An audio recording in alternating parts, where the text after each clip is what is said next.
Bonjour à tous! Si vous avez comme projet de lancer votre propre gamme de cosmétiques, vous aurez certainement entendu parler du dossier information produit ou DIP. Sur le papier, ça peut sembler impossible à faire soi-même, mais avec un peu d'organisation, on peut tout à fait y arriver. Mais pourquoi s'embêter à faire soi-même son DIP alors que votre toxicologue peut vous le faire en validant vos formules? Je vais vous expliquer tout ça dans cette vidéo.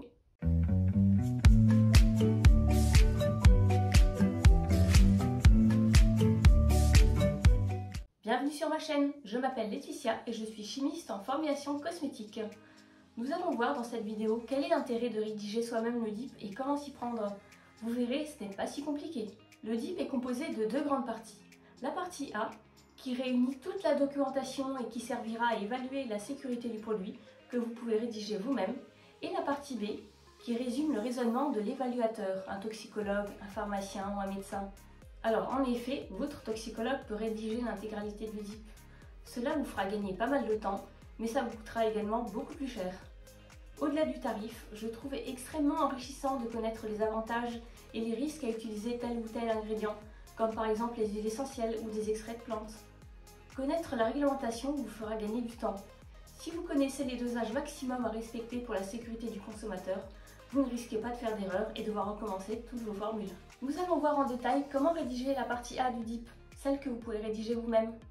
En premier, on demande la formule quantitative et qualitative du produit cosmétique. Il faut donc noter votre formule avec le nom des ingrédients en français et la retranscrire en INCI. Rédiger une formule en INCI n'est pas si compliqué. Je vous ferai une vidéo à part sur le sujet si ça vous intéresse. Dites-le moi en commentaire. On va prendre comme exemple la formule de mon sérum anti-âge. Pour retranscrire une formule de français en INCI, il faut regarder la composition de chaque ingrédient dans sa fiche de données de sécurité ou FDS. C'est un document que tous vos fournisseurs possèdent. Prenons comme exemple le Coast Guard, le conservateur de chez Aromazone. Dans la FDS, on peut voir que le Coast Guard est composé de 90% de benzyle d'alcool et de 10% d'acide déshydroacétique. Dans mes formules, j'utilise 0,6% de Coast Guard. Je vais donc calculer le pourcentage d'acide déshydroacétique et de benzyle d'alcool.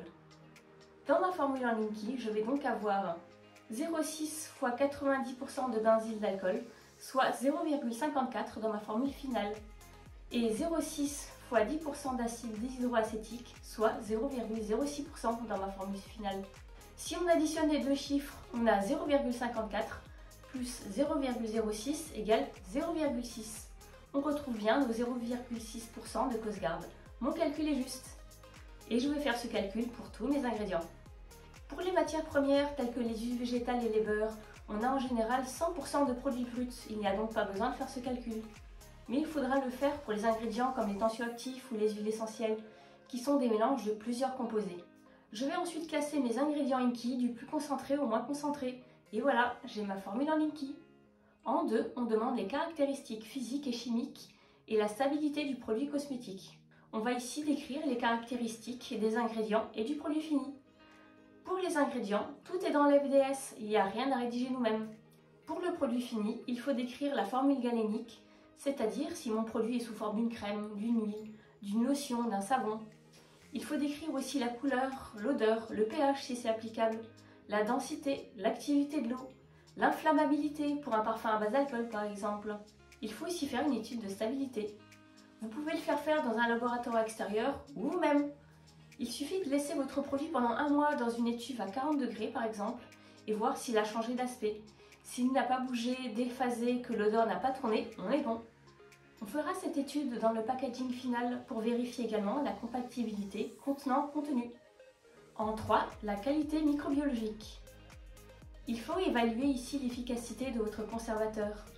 On va mettre un échantillon de crème dans une étuve à 40 degrés pendant un mois, comme pour l'étude de stabilité. On va ensuite envoyer cet échantillon dans un laboratoire d'analyse microbiologique pour le faire analyser. Il ne faut pas que des micro-organismes se soient développés.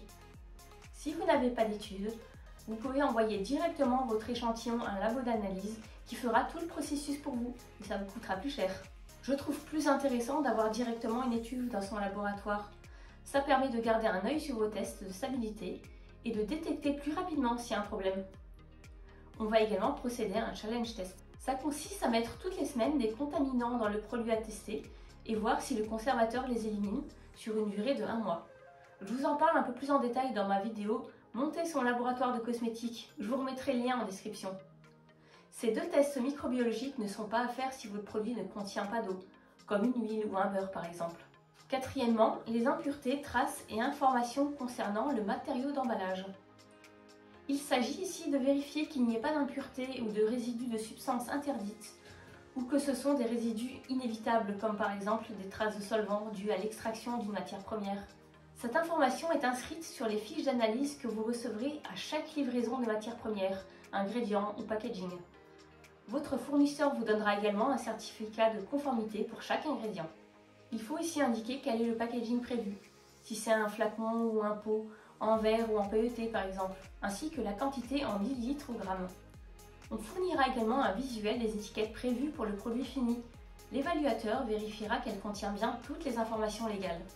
Je vous ferai également une vidéo à part sur ce sujet. En 5, utilisation normale et raisonnablement prévisible. Dans cette rubrique, il faut indiquer comment le produit sera utilisé. Par exemple, une crème visage sera utilisée 2 fois par jour. Sixièmement, l'exposition aux produits cosmétiques. Il faut décrire ici plusieurs points. Le ou les sites d'application, comme par exemple une application cutanée.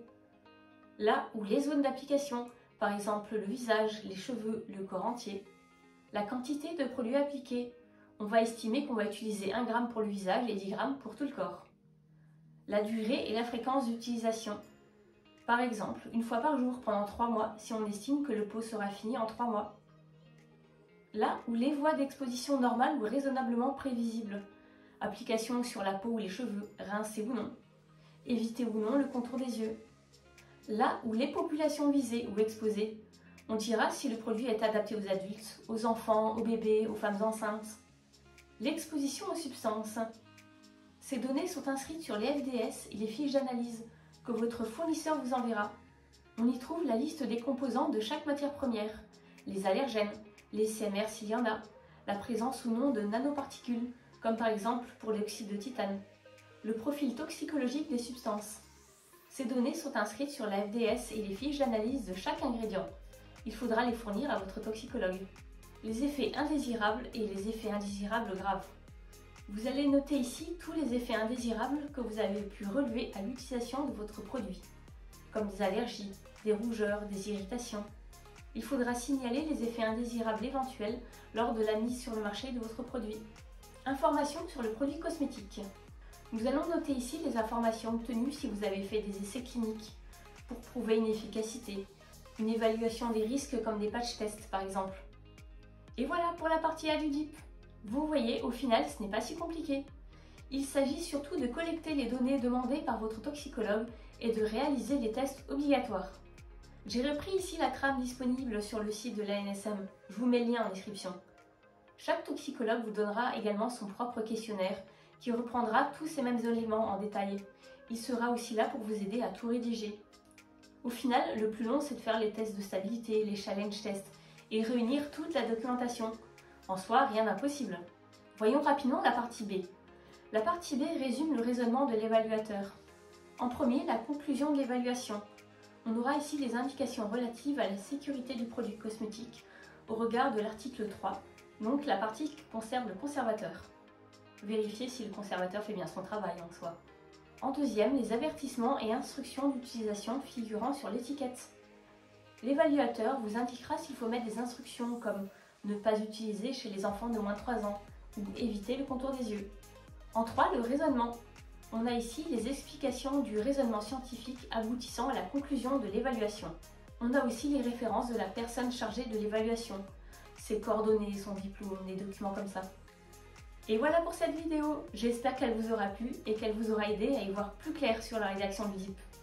Vous retrouverez comme toujours un article sur le sujet sur mon site internet cosmetolabo.fr.